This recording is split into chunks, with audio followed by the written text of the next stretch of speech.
बिस्मिल्लाहिर्रहमानिर्रहीम। अस्सलामु अलैकुम वरहमतुल्लाहि वबरकातुहू। जज़ल्लाहु अन्ना मुहम्मदन मा हुवा अहलुहू। मेरे नाज़रीन, उम्मीद है आप खैरियत से होंगे। अल्लाह ताला शानुहु आपको खुश व खुर्रम रखे। मेरे नाज़रीन, जो भी वीडियो मैं आपको बना के देता हूँ माशाल्लाह अल्हम्दुलिल्लाह आप उसको बड़े शौक़ से और ज़ौक़ से देखते हैं और मुझे कमेंट भी करते हैं।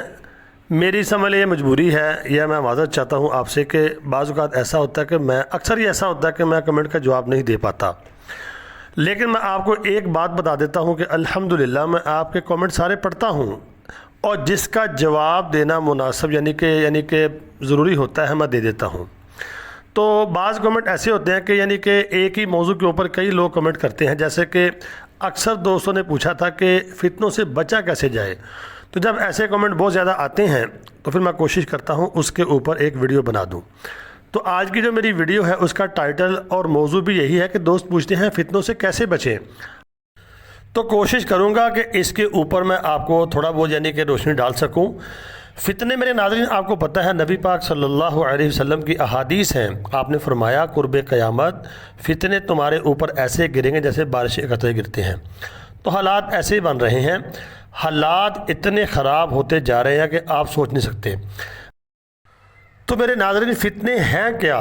फ़ितना है क्या? फ़ितना वो है जो आपका ईमान सलब कर दे, जो आपका इस्लाम जो है वो आपसे यानी कि सलब कर ले, वो है फ़ितना।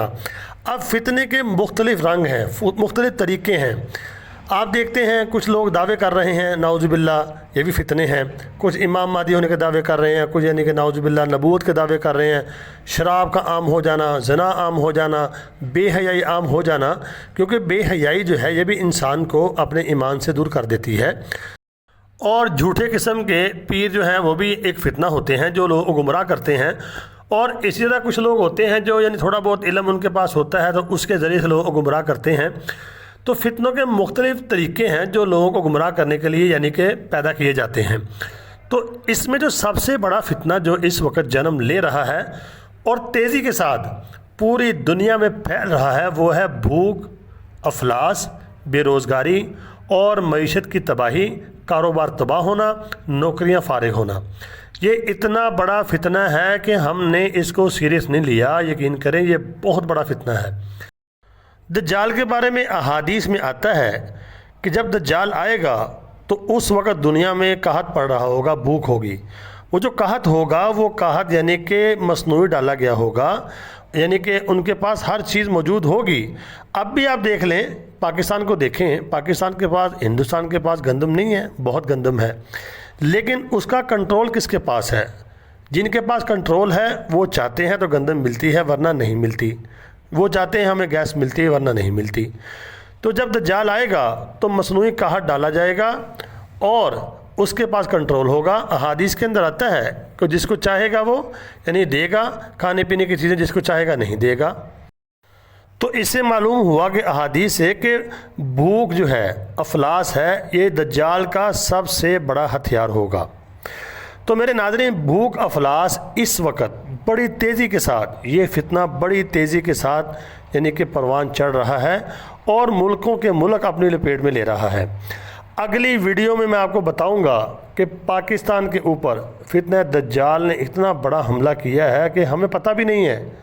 मैं आपको अगली वीडियो में बताऊंगा कि कितना बड़ा हमला हमारे ऊपर हो चुका है और हिंदुस्तान की बारी इसके बाद है। अब आते हैं कि ये जो फ़ितने हैं, ये जो इतने फ़ितने, रंग बिरंगे फ़ितने आ रहे हैं, ये भी फ़ितना ही है। तो इनसे बचाव के लिए नबी पाक सल्लल्लाहु अलैहि वसल्लम ने हमें क्या तलकीन फरमाई है।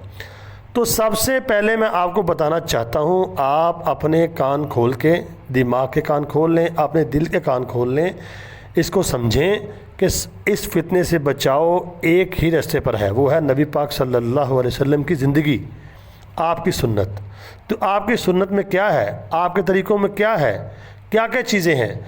सबसे पहले हमारे ऊपर नमाज फ़र्ज़ है। नमाज 5 नमाज़ें फ़र्ज़ हैं। अगर रमज़ान का महीना पाते हैं तो रोज़े फ़र्ज़ हैं बालिग के ऊपर, बालिग के ऊपर ही, औरत हो चाहे मर्द हो, नमाज फ़र्ज़ है। देखें, नमाज फ़र्ज़ है, जब पढ़ेंगे, मस्जिद में जाएंगे तो उसके बाद ही दूसरे आमाल कर पाएंगे ना। तो अगर इस्तिताअत है तो हज और ज़कात, اور آگے آپ صلی اللہ علیہ وسلم نے جو ہمیں بتایا ہے فرض نماز کے بعد جب ہم مسجد میں جائیں گے فرض نماز پڑھیں گے تو پھر مسنون دعائیں ہیں۔ نبی پاک صلی اللہ علیہ وسلم نے دجال کے فتنے سے بچنے کے لیے ہمیں دعائیں تلقین فرمائی ہیں۔ میں ڈسکرپشن کے اندر وہ دعا آپ کو لکھ دوں گا، آپ وہاں سے پڑھ لینا۔ اور تیسرے نمبر پہ آپ نے فرمایا، آپ کی حدیث ہے کہ دجال کے فتنے سے محفوظ رہنے کے لیے سورہ کہف کی تلاوت کی جائے۔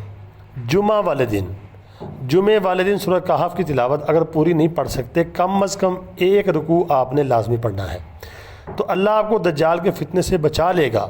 یہ یقین کے سودے ہیں میرے ناظرین، یقین ہونا چاہیے۔ اور اگلی ویڈیو میں آپ کو بتاؤں گا کہ اسباب کے درجے میں بھی ہمیں کچھ کرنا ہوگا۔ اعمال تو کرنے ہیں ہمیں، اسباب کے درجے میں ہمیں کیا کرنا ہے، کیونکہ اسباب کے بغیر یعنی کوئی کام پورا نہیں ہو سکتا، کہ اللہ کا حکم ہے اسباب کو اختیار کرنا، اللہ کا حکم ہے، اللہ کے نبی کا حکم ہے۔ ہاں یہ ہے کہ اسباب کے اوپر توکل نہیں ہونا چاہیے، بھروسہ نہیں ہونا چاہیے۔ اسباب اختیار کر کے توکل اور بھروسہ اللہ کی ذات پر ہو۔ اسباب اختیار کرنے کا حکم ہے، وہ کرنے چاہیے۔ آپ کو میں نبی پاک صلی اللہ علیہ وسلم کا ایک واقعہ سناتا ہوں۔ غزوہ خندق میں سارے صحابہ بھوکے تھے، آپ نے بھی کھانا نہیں کھایا تھا، تو حالانکہ اللہ کے رسول چاہتے تو آسمان سے دسترخوان ڈائریکٹ آ سکتے تھے، ہر چیز آ سکتی تھی، لیکن اللہ کے نبی نے ہمیں یہاں پہ یعنی کہ اپنے عمل سے بتایا کہ اسباب اختیار کرنے پڑیں گے۔ حضرت جابر رضی اللہ تعالیٰ عنہ نے آپ کی دعوت کی اور چند صحابہ کی، لیکن آپ نے دیکھا کہ اسباب مہیا ہو گئے ہیں، تو آپ نے اعلان کر دیا کہ چلو بھی سارے صحابہ کو فرمایا تمہاری دعوت ہے۔ تقریباً وہ 1300 سے یا 1500 کے قریب سے صحابہ تھے، تو ایک بکری تھی اور چند روٹیاں تھیں، لیکن نبی پاک صلی اللہ علیہ وسلم نے ہمیں بتایا اور آپ کی تعلیمات ہمیں بتا رہی ہیں کہ آپ نے اسباب کو اختیار کیا۔ پھر آپ گئے، وہاں جا کر آپ نے دعا کی اور اپنا لعاب مبارک سالن کے اندر ڈالا، تو 1300 صحابہ نے وہ سارا کھانا کھایا۔ مطلب اس کا یہ کہ اسباب اختیار کرنے ہوں گے۔ تو اگلی ویڈیو میں آپ کو بتاؤں گا اسباب ہمیں کیا اختیار کرنے ہیں فتنوں سے بچنے کے لیے۔ تو میرے ناظرین، یہ اعمال میں نے آپ کو بتا دیے ہیں، ان کو اپنی زندگی میں لے کے آئیں۔ نماز کا اہتمام کریں، دعاؤں کا اہتمام کریں، سورہ کہف کا اہتمام کریں، اور اسباب کے درجے میں آپ کو بتاؤں گا آپ نے کیا کرنا ہے۔ تو اس ویڈیو کو آپ نے آگے شیئر کر دینا ہے اور دوستوں تک پہنچانا ہے، اور چینل کو اگر سبسکرائب نہیں کیا سبسکرائب کر دیں اور گھنٹی کے نشان کو لازم دبا دیں، اور اپنی دعاؤں میں مجھے ضرور یاد رکھیں۔ السلام علیکم ورحمۃ اللہ وبرکاتہ۔